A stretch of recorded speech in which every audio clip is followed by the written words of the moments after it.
नमस्कार बंधुगण मु राकेश एवं आपण देखुंती अलौकिक ओडिया। आज कहानी आम सहित शेयर करछंती तापस मतगज। सर्वप्रथमे तापस भाई को आम सहित यह कहानी शेयर करने धन्यवाद। तांको कहवा अनुजाई मो ना हेउची तापस मतगज। पेशारे मु जणे ट्रक ड्राइवर। आज मु आपण माननकु मो सहित होइतबा एक भयानक घटना विषय रे कहवाकू जाउची, जहा मने पड़िले एबे मध्य मो देह शीतई उठे। ए घटना हेउची 2014 मसीहार। दशहरा को आउ 2 दिन बाकी थाए। मु सबुथर भली केन्दुझरु लुहापथर लोड करी पारादीप को फेरुताए।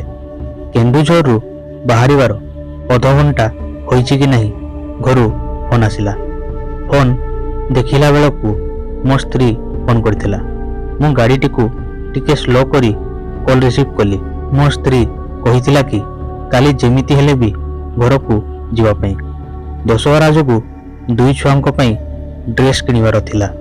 मु हां कही फोन टिकु काटी देइथिली। कहानी टिकु संपूर्ण जानिबा पूर्वरु जदि ए जाय आपण हम चैनल को सब्सक्राइब करनांती तेबे एबे ही हम चैनल को सब्सक्राइब करी घंटी चिन्ह को ऑल कर दियंतु। सर्वप्रथम एही भली भूतगप और रहस्यमय वीडियो देखिया पई तो आउ डेरी न करी चलंतु जानिबा संपूर्ण कहानी। आउ ट्रक स्वाभाविक भावे चलाउथिली। सेते बेलकु रातिर प्राय 10टा बाजिथिबो। मु काली घर को जीवा पई सकाळ सुधा माल पारादीप रे अनलोड करिया पई ठीक करी देइथिली। मते जेमिति हेले सकाळ 6टा सुधा गाड़ी नहीं पारादीप रे पहुंचाइबार थिला, कारण मालटी को अनलोड करिया पई समय लागिबो। पुणी ट्रक एसोसिएशन को चाबिटी दे मु घर को बाहरिबी। घरे टिके रेस्ट नहीं छुआ को नहीं बजार को जीवाकू हेबो। एमिति सबु भाबू भाबू गाड़ी प्राय 30 किलोमीटर अतिक्रम कर सारिथिला। मु जल्दी पहुंचाइबा पई गाड़ी स्पीड को टिके बढ़ाई देइथिली। अन्य सबु गाड़ी को मु ओवरटेक करी आगो को जाउथे। एमिति रे मोर 15 वर्षर गाड़ी चलाइबार एक्सपीरियंस मते थिला। लगातार 3 घंटा गाड़ी चलाइबा परे मु टिके थकी पड़िथिली। बाध्य होई गाड़ीर स्पीड टिकु टिके कमाई देइथिली। एतिकी भितरे वर्षा मध्य टिके आरंभ होई जाइथिला। गाड़ी धर्मशाला अतिक्रम कला परे भाबिली किछि समय गाड़ी टिकु रखी टिके रेस्ट नेबी। गाड़ी रखिया पई भलो जगह लक्ष्य करी मु आगो को चालू थाए। हठात एक अद्भुत दृश्य गाड़ी लाइट रे रास्ता उपरे देखागला। रास्तार किछि दूररु गाड़ी लाइट रे देखागला एक स्त्री लोक जे कि धोला लुगा पिंधि चुटी आगो को पकाई गोटे बाड़ी हाथ धरी छोटे छोटे मो आड़ को आसुची।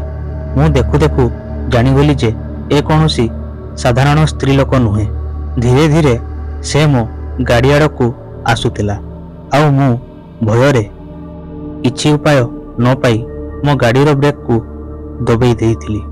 एमिति रे रास्ता पूरा सुनसान थिला।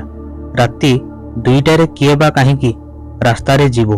केवल गोटे 2टा ट्रक को छाड़ी देले बहुत समय हबो मु रास्ता रे कोनसी गाड़ी देखि नथिली। धीरे धीरे से स्त्री लोक जनक मो ट्रक आड़ को आसुतिला। हठात से धरिथिबा बाड़ीटी को पकेई देई मो आड़ को जोरे दौड़ी आसिला। से स्त्री लोकर मुहटी बहुत भयंकर थिला। दांत गुड़िक मुह आग को बाहरी आसथिला। आखि 2टी लाल लाल थिला ओ ता हाथ और गोड़र नख 2-3 इंच बढ़ी रही। मु जीवन रे एमिति आगरो केबे प्रेतात्मार एभली दृश्य देखि नथिली। भୟରେ मो देह गंगम झाल रे भर्ती हो जाइथिला।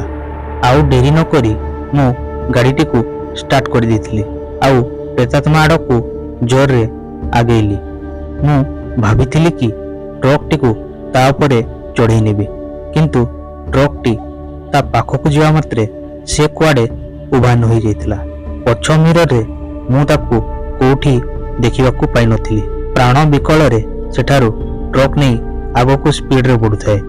एमिति पाखापाखी 1 किलोमीटर आगो को बढ़ीगला परे मते लागिला कि बोधे मु प्रेतात्मा को बलरू बची जाइछि। କିନ୍ତୁ ନା, ମୁଁ ଭୁଲ ଥିଲି। ଯଦି ପ୍ରେତାତ୍ମାମାନଙ୍କ ନଜର କାହା ଉପରେ ପଡ଼ିଥାଏ, ସେମାନେ ତା ପ୍ରାଣ ନେଲା ପର୍ଯ୍ୟନ୍ତ ତା ପିଛା କରିଥାନ୍ତି। ମୋ ସହିତ ବି ସେଇଆ ହୋଇଥିଲା। କିଛି ସମୟ ପରେ ମୁଁ ଅନୁଭବ କରିପାରିଥିଲି କି ସେ ପ୍ରେତାତ୍ମା ସେତେବେଳୁ ମୋ ସହିତ ଅଛି। ମୋ ଟ୍ରକ୍ର ପଛ ଡାଲାରେ କିଛି ଜିନିଷ ଥିବାର ମୋତେ ଅନୁଭବ ହେଉଥିଲା। ମୋତେ ଲାଗୁଥିଲା ଲୁହା ପଥର ବୋଝେଇ ଡାଲାରେ ଆଉ କିଏ ଜଣେ ଅଛି। କେତେବେଳେ କିଛି କହିବାର ଶବ୍ଦ ଶୁଭୁଥିଲା ତ କେତେବେଳେ କାନ୍ଦିବାର ଶବ୍ଦ। ସେ ସମୟରେ ମୋ ପାଖରେ ଆଉ କିଛି ଉପାୟ ନଥାଏ। ତେଣୁ ମୁଁ ଚୁପଚାପ ରହି ଗାଡ଼ିଟିକୁ ଟାଉନ ଆଡ଼କୁ ବଢ଼ାଉଥାଏ। ମା ଦୁର୍ଗାଙ୍କର ଭକ୍ତ ହୋଇଥିବାରୁ ମୁଁ ମାଙ୍କ ମନ୍ତ୍ର ମନେ ମନେ ଜପ କରୁଥାଏ ଏବଂ ମୋତେ ବଞ୍ଚାଇବା ପାଇଁ ମାଙ୍କ ପାଖରେ ଗୁହାରି କରୁଥାଏ। ଗୋଟିଏ ସମୟ ଆସିଲା ଯେତେବେଳେ ପଛ ଡାଲାରୁ ବିକଟାଳ ରଡ଼ି ଶୁଭିବାକୁ ଲାଗିଲା ଏବଂ ଗାଡ଼ିଟି ଥରିବାକୁ ଲାଗିଲା। ଗାଡ଼ିଟି ଓଲଟି ପଡ଼ିବା ଭୟରେ ମୁଁ ଗାଡ଼ି ବ୍ରେକ୍ଟିକୁ ଜୋରରେ ମାଡ଼ି ଦେଇଥିଲି। ମୋ ମୁଣ୍ଡ ଯାଇ ଗାଡ଼ିର ଷ୍ଟେରିଂରେ ପିଟି ହୋଇଯାଇଥିଲା ଏବଂ ମୁଁ ସେଇ ଜାଗାରେ ବେହୋସ ହୋଇଯାଇଥିଲି। ଆଖି ଖୋଲିବା ବେଳକୁ ଦେଖିଥିଲି ମୋର ଜଣେ ଡ୍ରାଇଭର ବନ୍ଧୁ ମୋ ମୁହଁରେ ପାଣି ଛାଟି ଚାଲିଛନ୍ତି। ମୋର ଚେତା ଫେରି ଆସିଲା ପରେ ସେ ମୋତେ କହିଲେ କି ମୋ ଟ୍ରକ୍ଟି ରାସ୍ତା ଉପରେ ଏମିତି ଲାଇଟ୍ ଜଳିବା ଅବସ୍ଥାରେ ଦେଖି ତାଙ୍କୁ ଟିକେ ସନ୍ଦେହ ହୋଇଥିଲା ଏବଂ ସେ ନିଜ ଟ୍ରକ୍ଟିକୁ ରଖି ମୋ ପାଖକୁ ଆସିଥିଲେ ଆଉ ମୋର ଏ ଅବସ୍ଥା ଦେଖିଥିଲେ। ସେ ମଧ୍ୟ କେନ୍ଦୁଝରରୁ ପାରାଦୀପ ଟ୍ରକରେ ଯାଉଥିଲେ। ମା ଦୁର୍ଗା ଠିକ୍ ସମୟରେ ଆଣି ମୋ ପାଖରେ ତାଙ୍କୁ ପହଞ୍ଚାଇ ଦେଇଥିଲେ। ନହେଲେ ମୋର କ'ଣ ଅବସ୍ଥା ହୋଇଥାନ୍ତା ମୁଁ ଜାଣେ ନାହିଁ। ଠିକ୍ ହେବା ପରେ ମୁଁ ତାଙ୍କୁ ସବୁ କଥା କହିଥିଲି ଆଉ 2 ଜଣ ପାରାଦୀପ ଫେରିଥିଲୁ। ଆଜି ବି ମୋର ସେହି ରାତି କଥା ମନେ ପଡ଼ିଲେ ଲୋମ ଟାଙ୍କୁରି ଉଠେ। ତ ବନ୍ଧୁମାନେ, ଇଏ ତ ଥିଲା ତାପସ ଭାଇଙ୍କ କାହାଣୀ। ତ ଆଜିର ଭିଡ଼ିଓ ଆପଣଙ୍କୁ କେମିତି ଲାଗିଲା ଆମକୁ ନିଶ୍ଚୟ କମେଣ୍ଟରେ ଜଣାନ୍ତୁ। ଭିଡ଼ିଓକୁ ଲାଇକ୍ ଏବଂ ସେୟାର କରିଦିଅନ୍ତୁ। ଆଉ ଯଦି ଆପଣଙ୍କଠାରେ କୌଣସି କାହାଣୀ ଅଛି ଆମକୁ ପଠାନ୍ତୁ। ତ ଆଜି ତ ସମୟ ହେଇଯାଇଛି, ପୁଣି ଦେଖା ହେବ ଆଉ ଏକ ଲୋମ ଟାଙ୍କୁରା କାହାଣୀ ସହ। ସେ ଯାଏ ବିଦାୟ ଦିଅନ୍ତୁ। ଧନ୍ୟବାଦ। ଜୟ ଜଗନ୍ନାଥ।